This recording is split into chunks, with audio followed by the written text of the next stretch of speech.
Գյորջյան Կասկադ 60 ամիս փուլային վճարում բազմաթիվ առավելություններ։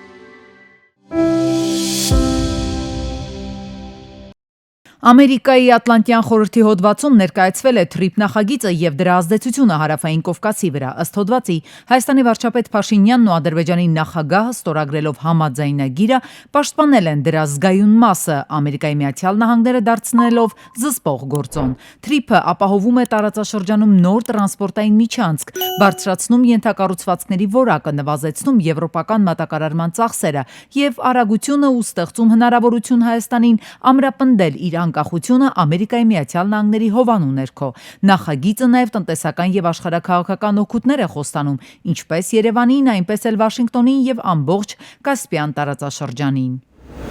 Հայաստանը դիմել է Ադրբեջանին բեռները դեպի Ռուսաստան տարանցելու թույլտվության համար։ Դավոսի տնտեսական հանձնաժողովում հայտարարել է Իլհամ Ալիևը։ Տարածաշրջանային տրանսպորտային ուղիների համատեքստում նա հիշեցրել է, որ արդեն իսկ Ղազախստանից, Ռուսաստանից դեպի Հայաստան փոխադրում է իրականացվել Ադրբեջանի, ապա նաև Վրաստանի տարածքով։ Նա համոզված է, որ շատ հեռու չէ այն օրը, երբ Հայաստանի եւ Ադրբեջանի միջև ուղիղ փոխադրումներ կիրականացնեն։ Ալիևը վստահություն է հայտնել Հայաստանի եւ Թուրքիայի, ինչպես նաև Հայաստանի եւ Ադրբեջանի դիվանագիտական հարաբերությունների հաստատումը զուգահեռ կլինեն։ Transportation goes through Georgia. Այսօր փոխադրումն իրականացվում է Վրաստանի տարածքով, բայց կգա մի օր, երբ դա ուղիղ Ադրբեջանից Հայաստան ու Հայաստանից Ադրբեջան կլինի, եւ այդ օրը շատ հեռու չէ։ Եվ ես վստահ եմ, որ Հայաստանի եւ Թուրքիայի, ինչպես նաեւ Հայաստանի եւ Ադրբեջանի միջև դիվանագիտական հարաբերությունների հաստատումը զուգահեռ կլինեն։ Կառավարությունը նախատեսում է նախագիծ ներկայացնել ազգային ժողովի քննարկմանը, որը կսահմանափակի պետական բարձրաստիճան պաշտոնյաների եւ նրանց ընտանիքների անդամների հետ փոխկապակցված ընտրությունների մասնակցությունը պետգնումներին։ Փոխկապակցված կհամարվեն պաշտոնյայի ամուսինը, պաշտոնյայի կամ նրա ամուսնու զավակը, ծնողը, քույրը, եղբայրը, համատեղ բնակվող անձը։ Ընկերությունների փոխկապակցվածության արգելքի խախտման դեպքերը կքննի կոռուպցիայի կանխարգելման հանձնաժողովը։ Խախտումների դեպքում պատվիրատուն պայմանագիրը միակողմանիորեն կլուծի, իսկ ընկերությունը պատվիրատուին կվճարի պայմանագրի շրջանակներում իրեն վճարված գումարի 20%-ը։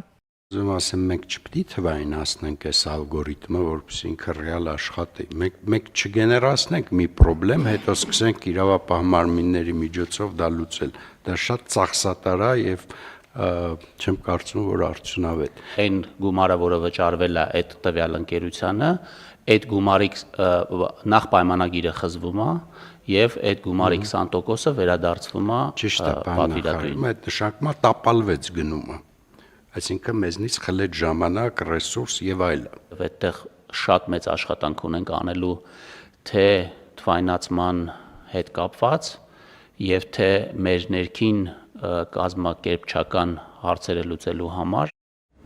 Հայաստանում կփոխվի կրթաթոշակների տրամադրման համակարգը, շեշտը կդրվի առաջադիմության եւ թիրախային աջակցության վրա։ Պետական կրթաթոշակների տեսակները, տրամադրման չափանիշները եւ թիրախային խմբերը սահմանվելու են կառավարության որոշմամբ։ Նոր մոտեցմամբ կրթաթոշակները կարող են տրամադրվել թե ընդունելության արդյունքների, թե ուսումնառության ընթացքում ցուցաբերած առաջադիմության, ձեռքբերումների կամ նպատակային ուսուցման հիմքով։ 2025 թվականին անշարժ գույքի շուկայում Հայաստանում իրականացվել է 244,000 գործարք, մինչդեռ 2024 թվականին գործարքների թիվը կազմել է 248,900։ Այս մասին հայտարարել է Կադաստրի կոմիտեի նախագահ Սուրեն Թովմասյանը։ Նա բացատրել է, որ անշարժ գույքի առաջնային շուկայում գործարքների թիվը նվազել է մինչև 16300։ 2024-ին այս թիվը կազմել է 19000, հավելել է պաշտոնյան։ Դա բացատրելով Երևանի հիպոթեքային եկամտահարկի վերադարձման ծրագրի աստիճանական դադարեցմամբ։ Նա պարզաբանել է, որ սրանք նախնական տվյալներն են։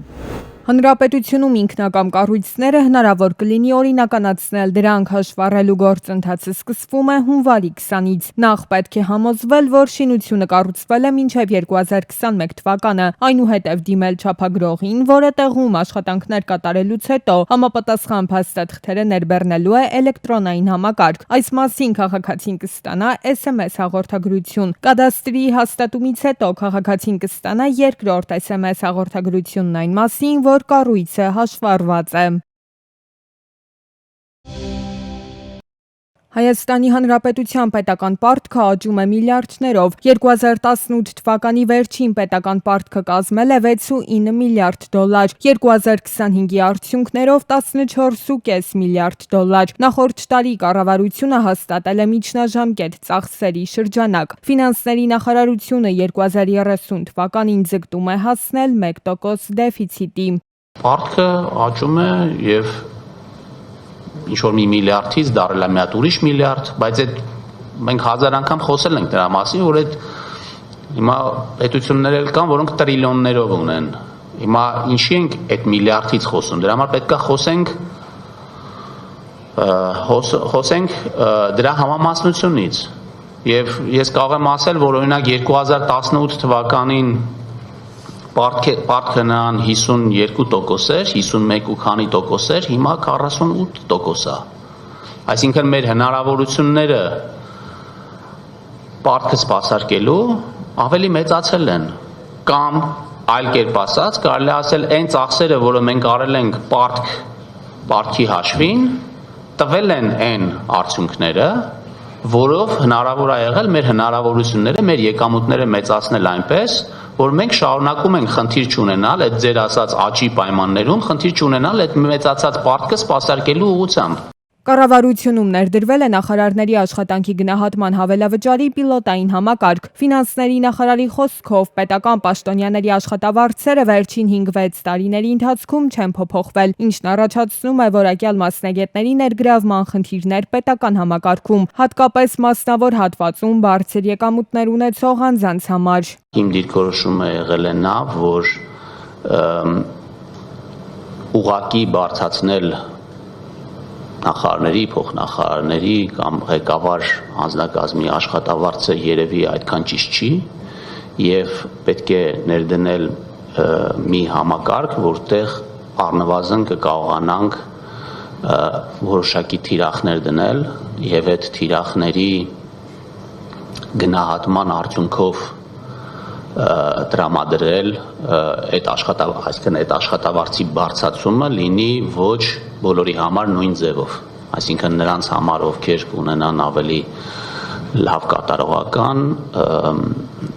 նրանց համար կլինի մի փոքր ավելի, մյուսների համար մի փոքր պակաս։ Նախորդ տարին ընդհանուր առմամբ դրական է գնահատում ֆինանսների նախարարը։ Հիմնական դրական ցուցանիշը ՀՆԱ-ի աճն է։ Համաձայն կանխատեսումների այն կլինի 5.5-ից 6%-ի շրջանակներում։ Մի էական կարևոր ցուցանիշ է մեզ համար հարկեր հնա բարելավումը, որը ավելին է եղել, քան պլանավորված է եղել 2025 թվականի բյուջեը, որովհետև մենք ամեն տարի թիրախավորել ենք 0.5%-ային կետով հարկեր հնայի բարելավում, եւ եթե ամեն ինչ մեր կանխատեսումների շրջանակում լինի, ամենայն հավանականությամբ մենք ունենանք 1%-ային կետով հարկեր հնա բարելավում 2024 թվականի համեմատությամբ եւ կհասնենք արդեն 24.5%-ի։ 2026 թվականին պետական պարտքի սպասարկման ծախսերը ամենայն հավանականությամբ կլինեն պլանավորվածից ավելի ցածր։ Սա պայմանավորված է շուկաների դրական զարգացումներով, ինչպես միջազգային մակարդակում, այնպես էլ Հայաստանում։ Օտարերկրյա ներդրողները եւս մասնակցում են Հայաստանի տեղական աճուրդներին, ինչը դրական ազդեցություն է ունենում տոկոսադրույքների նվազման վրա։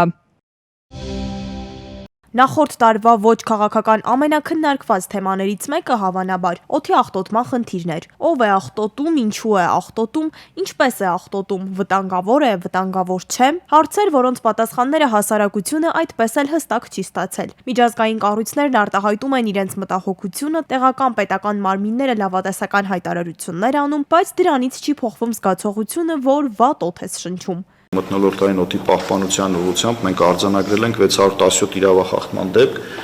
2024 թվականին եղել է 397-ը,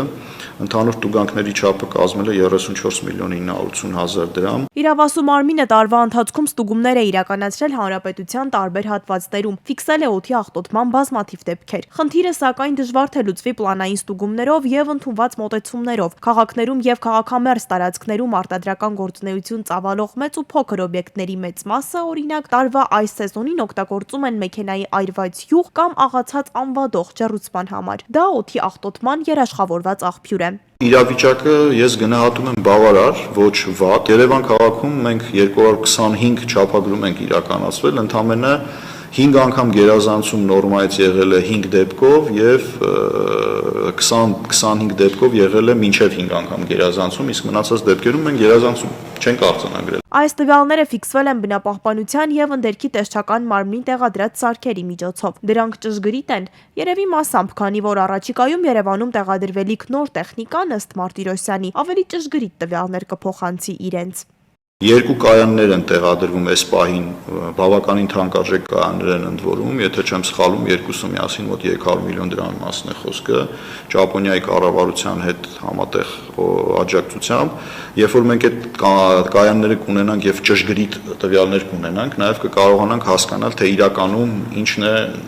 ինչքան է աղտոտված մեր մթնոլորտը, աղտոտված է թե աղտոտված չի։ Օդի մաքրությունն ապահովելու համար պետք է պայքարել դրա աղտոտման դեմ եւ այդ պայքարը հստակ գործողություններ է ենթադրում։ Անհրաժեշտ է նաեւ թթվածնի աղբյուր, ծառերն ապօրինի հատողների ձեռքը բռնել։ Ենթադրվում է, որ այս ոլորտում դրական դինամիկա կա, համենայն դեպս վիճակագրության համաձայն։ Ապօրինի ծառահատումներով մենք ունենք դրական դինամիկա, եթե 24 թվականին մենք արձանագրել էինք 13013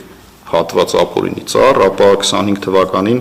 մենք արձանագրել ենք 11852 հատված ծառ։ Մյուս կողմից էկոակտիվիստները ահազանգում են անտառաշատ տարածքներում լայնածավալ անտառահատումների մասին։ Դրանք մասամբ հաստատվում են համացանցում երբեմն տարածվող արբանյակային լուսանկարներով, որոնք ցույց են տալիս այս կամ այն հատվածում անտառի նոսրացման փաստը։ Հույս կա, որ նոր էկոպարեկային ծառայության շնորհիվ գոնե առաջիկայում հնարավոր կլինի նվազեցնել անտառահատումների ծավալները։ Ձեռք ենք բերել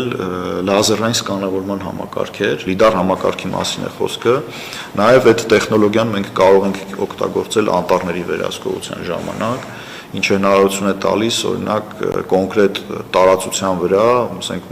200 հեկտարի վրա պայմանական ասած, անհատապես շատ կարճ ժամանակում պարզել քանի հատ ծառ կա այդ տարածքում, ինչ հաստության բներ ունեն այդ ծառները, ինչ սաղարթներ ունեն։ Տեսչական մարմնի ղեկավարի խոսքով ընդհանուր 2025-ի ընթացքում հանրապետությունում գրանցվել է մոտ 24 միլիարդ դրամի վնաս, որը հասցվել է հանրապետության տարածքում շրջակա միջավայրին, եւ դա գրեթե 300%-ով ավելի է 2024-ի ցուցանիշից։ Խմբագրում ենք նկարներ, որպեսզի գույնային ինֆորմացիան ուղղենք, շատ ուժեղ լույսերը հանում ենք եւ շատ ուժեղ սֆերերը նույնիսկ հանում ենք։ Մարտակերտի Գանձասարից մինչև Շուշիի Ղազանչեցոց ու Քարվաճարի Դադիվանք Թումոյի հայկական մշակութային ժառանգության ինստիտուտի ուշադրության կենտրոնում են։ Հայաստանում ու Արցախում արդեն հասցրել են 280-ից ավելի հուշարձան թվայնացնել։ Առաջիկայում էլ նախատեսում են թվայնացնել վտանգված ու Հայաստանից դուրս գտնվող պատմական հուշարձանները։ Սկանավորելը ինքը բավական արագ է լինում, օրինակ նայած չափից եւ նայած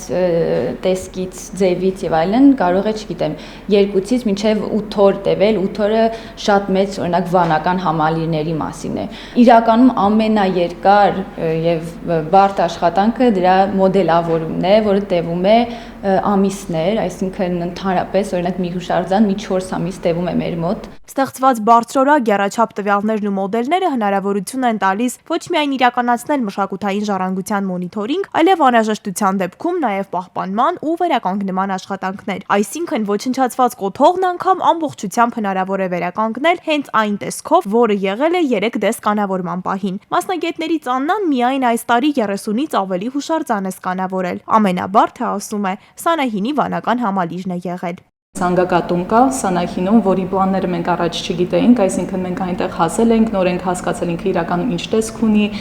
նկարել ենք պլանները ու հասկացել ենք հենց ընթացքում ոնց պետքա համ սկանավորել լազերով, համ էլ կամերայով, աստիճանները շատ փոքր են, լազերը տեղադրելը դժվար հարց էր։ Ստեղծարար մտքի ու վառ երևակայության շնորհիվ Հայկական մշակութային ժառանգության ինստիտուտում նոր լուծում են գտել Հայաստանի պատմամշակութային հուշարձանների շունչն ու ոգին զգալու, փոխանցելու համար։ Եկեղեցին իմ դիմացն է, ինքը գնում է մոտավորապես մակետային չափով։ Ես հնարավորություն ունեմ իր չափերը փոփոխել, պատրաստել,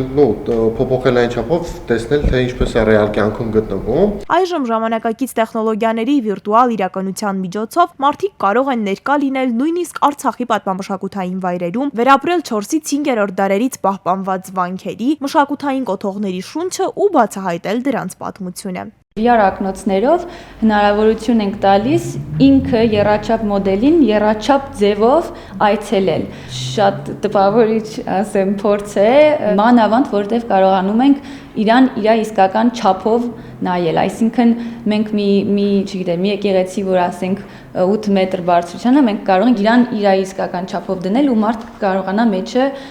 քայլել, նայել, ուսումնասիրել։ Սկանավորման եւ ֆոտոգրամետրիայի միջոցով բազմաթիվ վայրեր են թվայնացվում ամեն ամիս, որ հազարամյակների հայոց պատմության լուռ վկաները հաջորդ դարերում էլ ապրեն ու պատմեն հայկական անցյալի մասին։ Այստեղ վստահ են, մշակույթը կարող է ապրել եւ պահպանվել ոչ միայն ֆիզիկական, այլև թվային տարածքում, պատմելով իր մասին անկախ ժամանակից ու տարածությունից։